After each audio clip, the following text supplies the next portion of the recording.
This podcast is part of the MyPodcast.com network. Go online right now and get your very own 100% free podcast, MyPodcast.com. Hello and welcome to the George Rowe podcast. And I'm George Rowe, your host. Thank you for subscribing, first of all. How very kind of you. I hope I can be entertaining enough for you to subscribe again. Today, I want to talk to you about boredom. In particular, my boredom that I have to suffer. Just recently, I seem to be sort of a beacon for mundane tales. People just sort of come up to me and decide to tell me whatever dull rubbish they have on their mind, and I'm expected to sit there and put up with it. So, I thought I'd relay some of that to you. My biggest bugbear out of all of this is people telling me about their cars. Now, I don't mind cars. I understand people need cars. But that doesn't mean I have to be interested in cars, does it? You know, I like Top Gear. That's about where my passion for cars ends. I like cars to be good looking. I like cars to go fast. And I quite like watching a car blow up. Apart from that, unless it's doing one of those three things, don't talk to me about cars. But does it stop people? Of course it doesn't. Because what people then do is tell me about their cars. And their cars are never that interesting. They're never as interesting as the cars on Top Gear, no. Never are these people telling me about the fact that they was in some sort of 70s style Burt Reynolds-esque car chase the other night, and they were pulling handbrake turns and jumping over things, doing flips in the air. It was never ever that good, because if people were telling me that story, then I'd be interested, then I'd want to know more. Then I'd be going to that person, I'd be saying, well, have you had any more of your wild escapades in your Ford Escort or whatever the hell you drive? Please tell me more, you reckless bandit, you.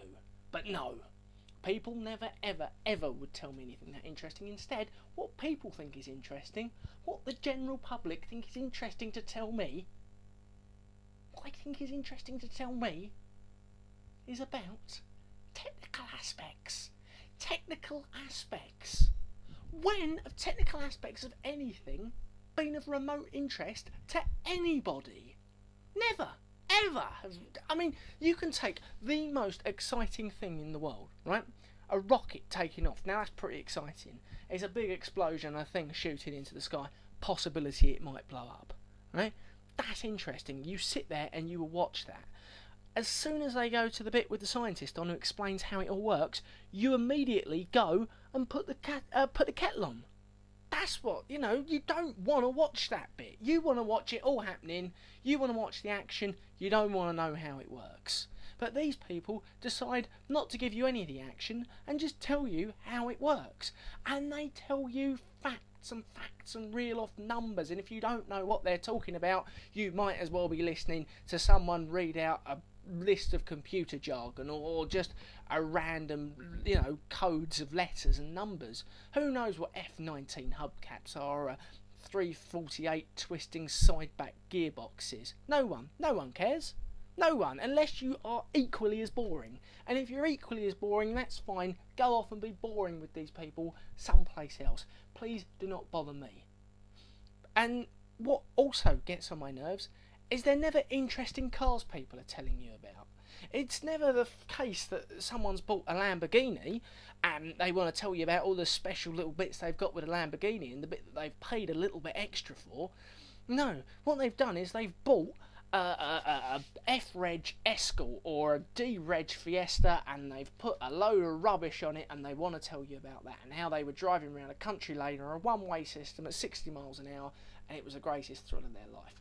When in actual fact it wasn't, was it? I mean, if that's the greatest thrill of your life's not very good. You should probably consider suicide. Not that I'm promoting suicide. If anyone's out there, please do not commit suicide, because otherwise I might get in a lot of trouble. This is not a suicide pact. That's not what I'm leading you into.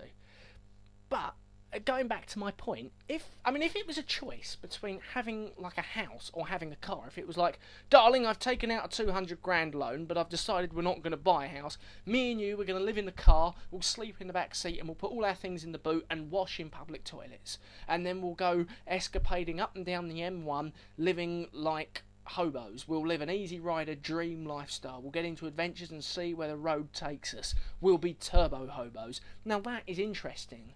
That's living on the edge, baby. That is taking it to the max. But people don't do that. They just drive their horrible little cars and leave their horrible little lives.